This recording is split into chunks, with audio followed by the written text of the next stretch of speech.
May magkasintahang bumiyahe papunta sa kanilang mga kaanak sa La Union para maghatid sana ng magandang sorpresa.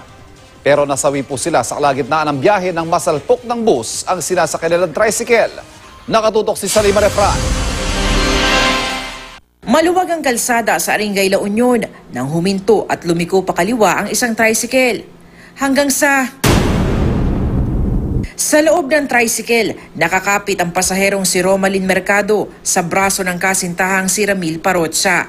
Nagtamo sila ng matitinding sugat. Napuruhan din ang tricycle driver na si Jemer Dre Boado. Lahat sila isinugod sa ospital pero nasawi kalaunan. Papunta sana ang magkasintahan sa kanilang mga kaanak para sorpresahin sila ng isang magandang balita. Nagdadalang tao si Romalyn.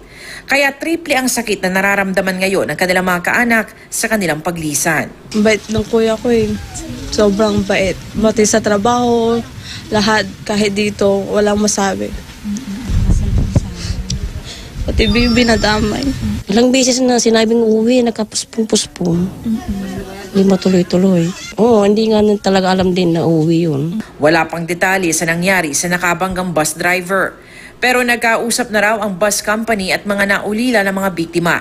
Handa raw magbigay ng tulong pinansyal ang kumpanya ng bus. Salima Refran, nakatutok, 24 oras.